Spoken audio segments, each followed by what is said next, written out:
Hello, hello, hello, everyone. Hey, man. How are you? I am good. Just you're not in your usual place. Where are you in the world right now? I am in Uniontown, Pennsylvania. Gotcha. Yep. So you guys are on the road doing some video shoots, which Yep. very appropriate topic for today's conversation. That's what I thought. Yeah. I wasn't sure if I would be done today and back, so I was really glad that I was going to be able to be back. Hopefully, I can add a little bit of commentary and you know a little. I was going to say light, but I can't seem to get enough light in this hotel room. It's always a problem, isn't it? Yeah, hold on a No. minute. I'm gonna try one more thing here. Okay. So one of the things that, let me just say real quick, if you're joining us, That's a little better. if you wouldn't mind just giving a thumbs up or a heart, like and subscribe, as they say. Appreciate that. That always helps us attract new people and get the attention of the social media gods. So thank you for that. Appreciate it and glad you're here. Um, yeah, that's a little better. I think maybe. Yeah, it's a little bit. Get a little bit. I forgot there's a light over the TV, Ah, so we'll go with it. all right. Anyway, so what are we talking about today? We're talking Well, we about were talking video, right? talking about video, talking about some of the changes. We're going to be talking statistics. We're going to be talking trends. We're going to offer some tips, all about how you can use video more successfully and what some of those statistics are showing with regard to how video consumption habits are changing. And that's all going to play a role, hopefully, in convincing you that if you're not using video, there's a huge opportunity there. It's no longer a matter of should I, it's a matter of how quickly can I do this. So we can start right at the top if you want. Yeah, no, that's fine. Hey, Chuck, Linda, thank you. I love it. We have the Royd houses both in the house today. Awesome. They both gave us a thumbs up, so they win. They're both here. If the rest of you are out there and no thumbs up, no hearts, no anything, then the Royd house is just they win the race. I'm just so Okay. this is really good. 66% of consumers are now watching marketing or brand videos to learn about the brand. That's a lot. That's a Yeah. lot more than it used to be. Well, part of that is because there's more video than there's ever been. And so it's easier to find and easier to consume. Video is one of those weird things. And I remember talking about this 10 years ago about how video is the next big thing. I mean, I was involved in a startup that was looking at multimedia and how it was going to be used on the web and everything else, and we were just kind of at the very beginning of it. YouTube was a thing, but it wasn't a big thing yet. It wasn't the thing. Yeah. But we talked about like how video was different in terms of like the way you felt while you were engaging with video online. That most of everything that you did at that time 10 years ago online was, we called it lean forward activities, right? Like typing, and you would lean forward and you would do the things that you needed to do, and you were using your mouse and interacting and trying to create things or communicate. It was active, engaging, mind engaging kind of stuff. Video, on the other hand, was a consumption habit that is more of a lean back kind of activity, right? It was more of a, you assume a relaxed posture, hands off the keyboard, you're thinking, you're watching passively. And, I just, even back then, the people that I listened to were saying that's the future of the internet. It's going to become a place for people to lean back and consume content. And sure enough, that's exactly what it's becoming. In fact, consumers are saying more and more in the surveys and stuff. And most of this statistic stuff comes from a HubSpot um, article that was put out based on some surveys that they've done. And HubSpot's a leading marketing research uh, group. So, um, but consumers are saying that's what they look for in video. They want to relax. They're saying, "Help me relax. I want to unwind. Maybe make me laugh a little bit. Just keep me entertained." Um, and hours of video consumption can pass for the average uh, internet consumer, person on the internet, without them even thinking about how long it's been, just watching video after video after video. Well, and it's funny, where we are. We're doing some video production and shooting up here in Pennsylvania, and it's interesting because a lot of the jobs are an hour and a half away. So we go to do a job, and then we get in the car and we race across, the town to the next one. And I'm driving, but the two people in the car with me, guess what they're doing? I mean, They're on their phone. they're on their phones and they're laughing and they're showing each other videos and memes and different things. And I mean, Amanda loves TikTok like nobody's business, and her sister, they send TikTok videos back and forth and back and forth. And people go, well, I'm not on TikTok. But my point is this: when we are consuming, even if it's in an entertainment level, watch comedians, movie trailers, whatever it is that we're doing, we're starting to create habits that we want more of that.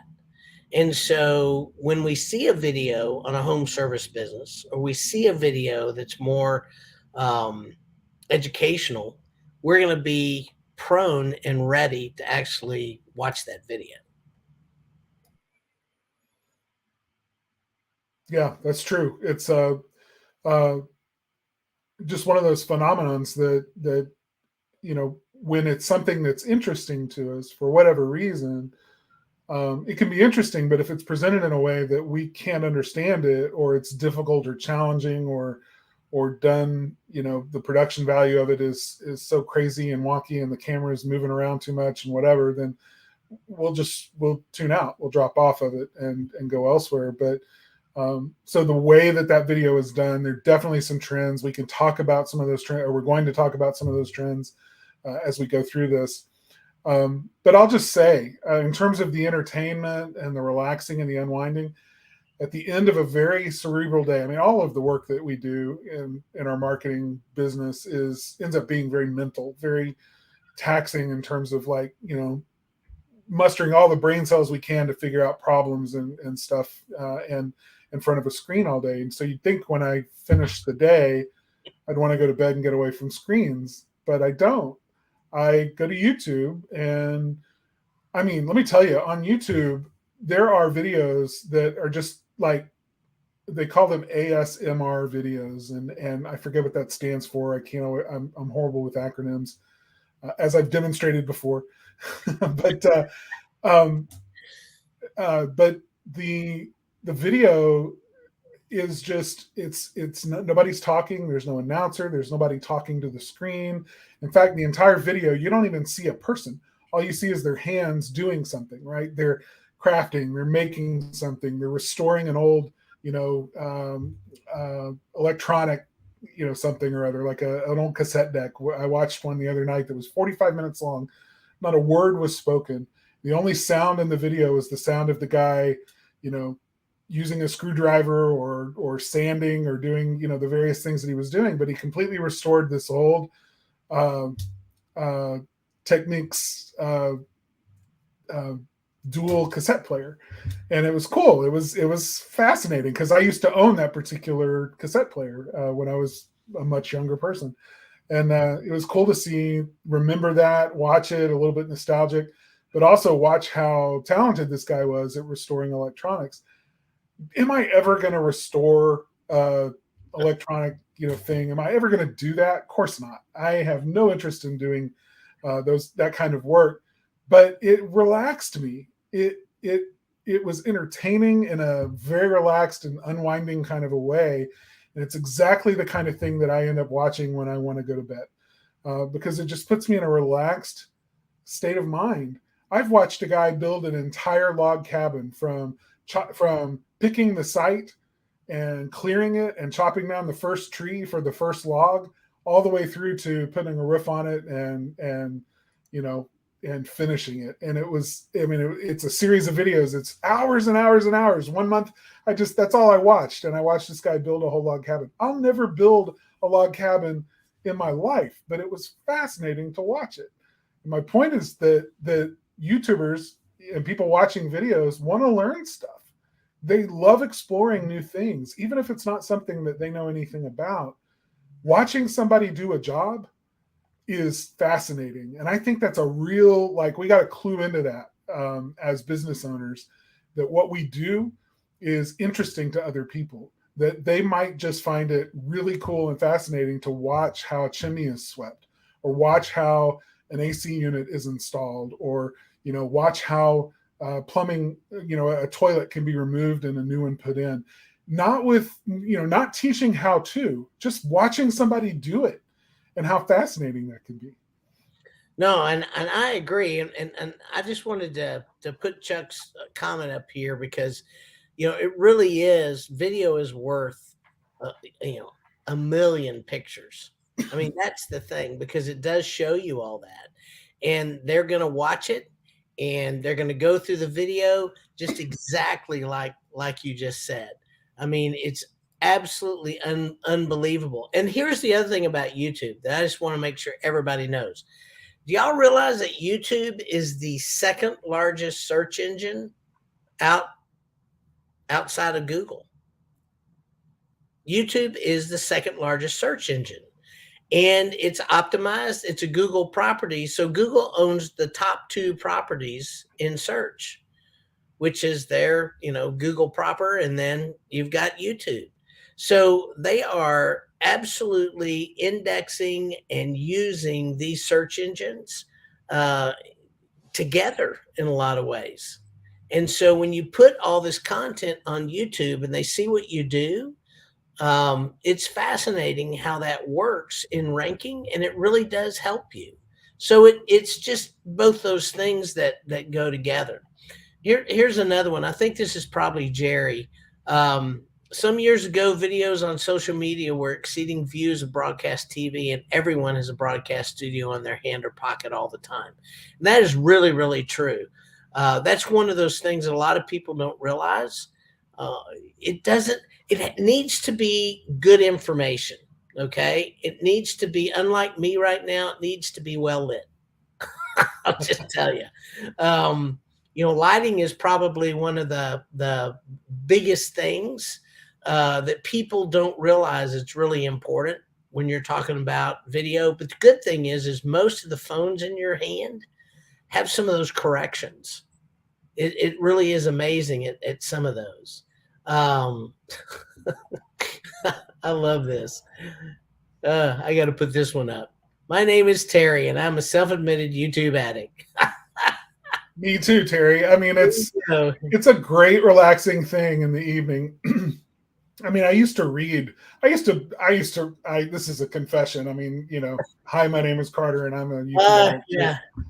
I mean, I used to read at night, and now I just watch these stupid videos. And sometimes they're just like, I mean, I'm not the cat videos and the watching people slip and fall and those kinds of videos, but I enjoy exploring new topics and things that I know nothing about and learning about them.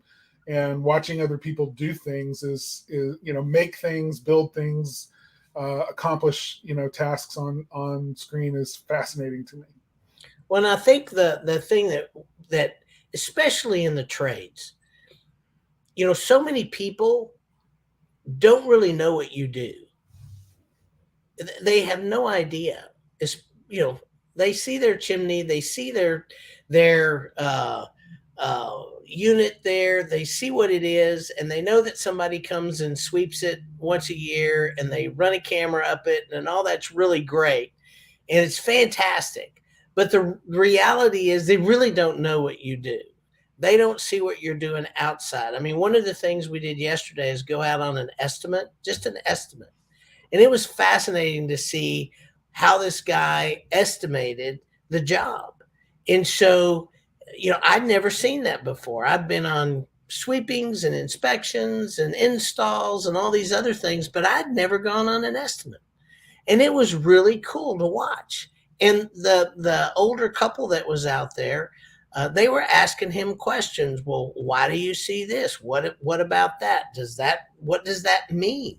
And he was explaining all this stuff. So you don't think because you do it every day that it's important or that anybody cares or that anybody would want to know. Or But it that, was really fascinating. or the mistake of assuming that because I know it, everybody knows it. Yeah, which is a huge mistake. So, I really, really love that. And, Matt says YouTube is one of the largest educational platforms. YouTube University. Absolutely. Totally agree, Matt. Totally agree. Here's Yep, another one. What are some pointers to do or not to do tips you can give on making videos? Got yeah, any of those coming? we do. There's a little bit of that coming up. So let's keep moving here real quickly. Because this gets into the topic of like how to make it, is production value important? This statistic shows that 36% of consumers feel production value is somewhat important, and 28% feel that it's very important. So you combine those two numbers, and over half of people really think the production quality is a factor in whether or not they're going to decide to continue watching a video that's online. That's up. I got to say, back in the beginning, in the wild and woolly days of internet startups and YouTube and the beginnings, production value was less of a concern. It was more just about create content, roll the camera, capture the stuff, throw it up there, people will watch it, and it was true. Now it's starting to play more and more of a factor. So good news is that most of the devices that we all carry around with us have really good and improving quality video and cameras. Audio is getting better on those devices as well, and so it's keeping pace, in other words, with the demands of consumers, which is good news. And because of the fact that video is so popular and so ubiquitous, that the manufacturers of these cameras and these phones and everything else are creating a lot more accessories and stuff to enhance that video and the quality. So it doesn't cost a whole lot of money to get into it and do it at a fairly reasonable production quality. And when I say a lot, I mean, for a business to spend, $600 or $700 to get some of the equipment and accessories that they need to start shooting pretty high quality video. That's not a lot of money, considering that back in the day, video production, started somewhere around $60,000 or $70,000. So, it's definitely gotten better and more in the reach of the small business owner. No, I would agree with you 100%. While you go to the next one, I want to thank Bonnie and Terry, and I know that Jerry for giving us a thumbs up. Thanks, guys. Really, really, and ladies. Thank you all for doing that. Really appreciate that. And I also want to recognize Mark Hudson's here. I didn't know if you'd make it today, Mark. I thought maybe you'd be squeegeeing out somewhere. Yeah, Down in Florida.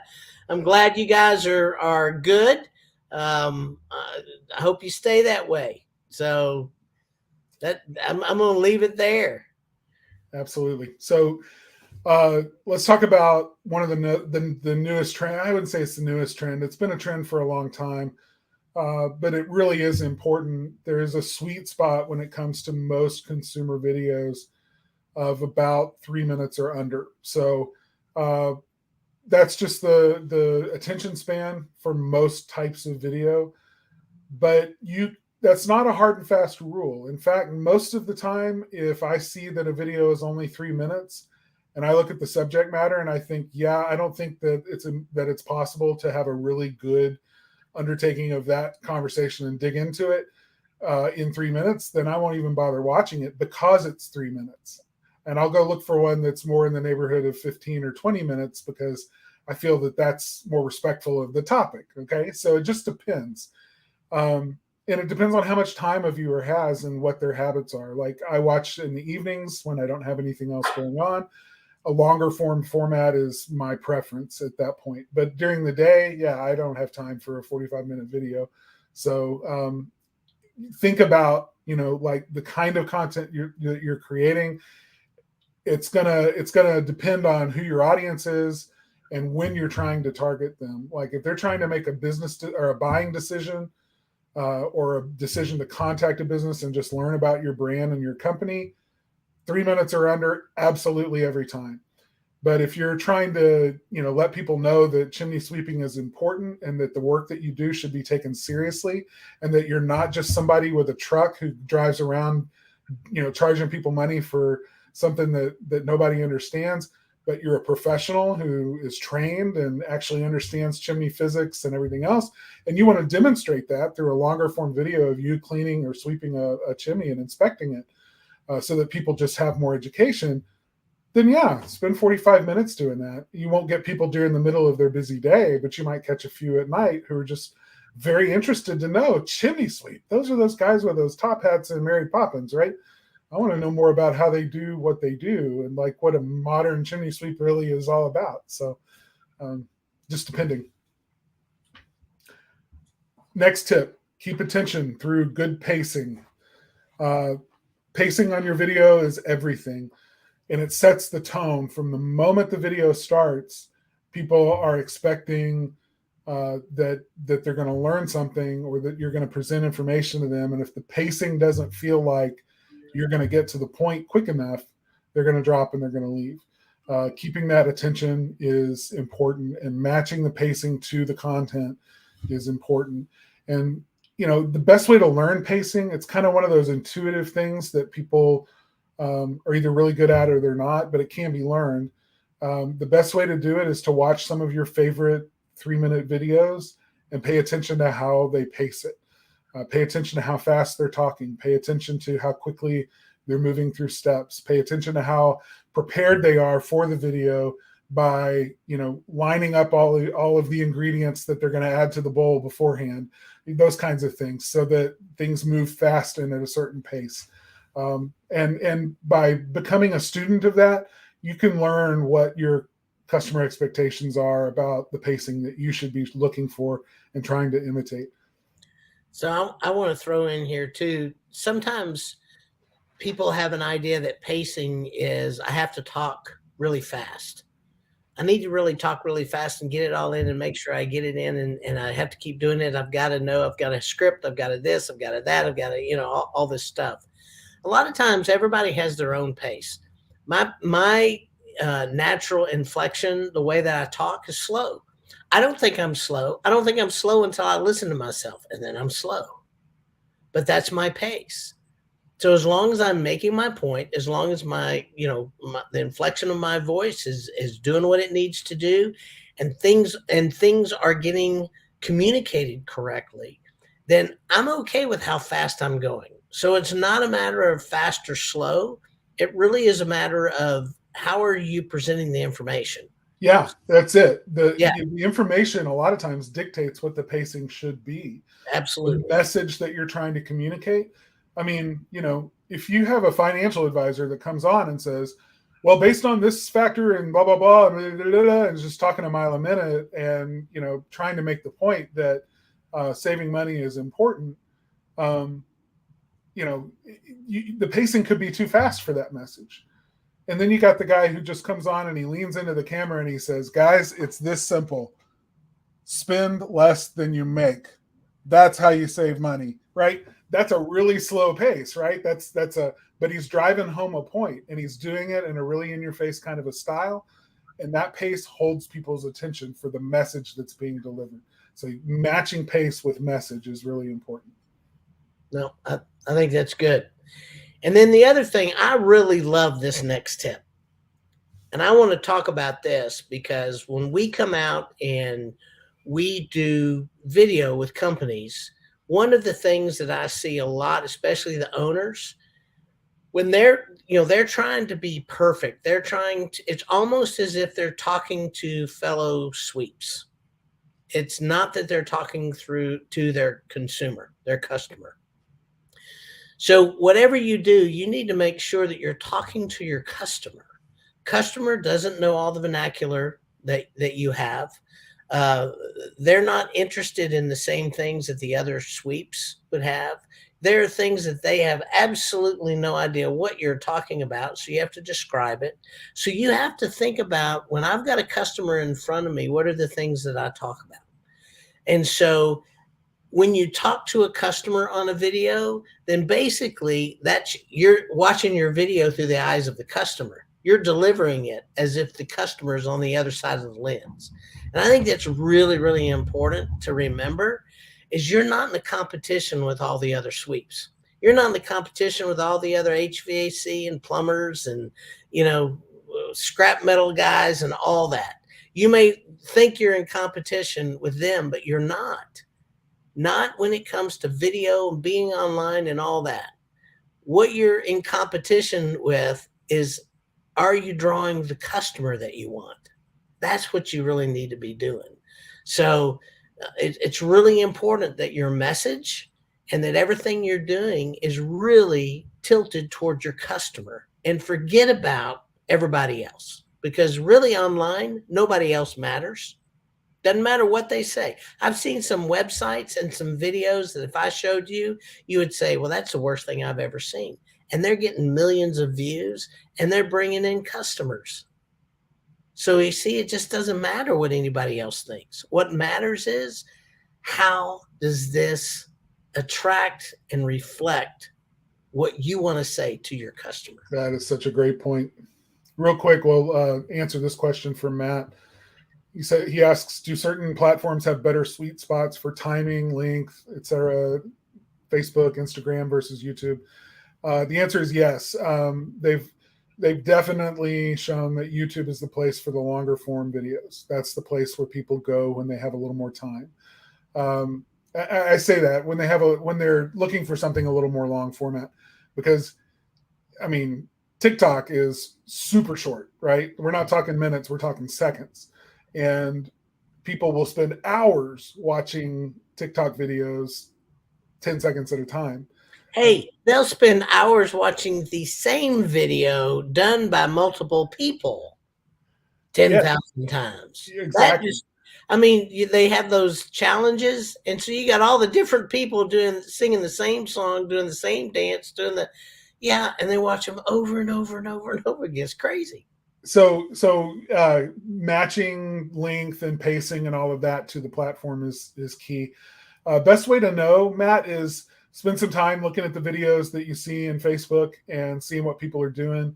Not just paying attention to the video and whether you like it, but paying attention to whether a lot of other people are liking that video, right? Pay attention to how many views they get. Pay attention to how many likes or thumbs up or stars or whatever the platform, method of affirming that video creator, the content that they've produced.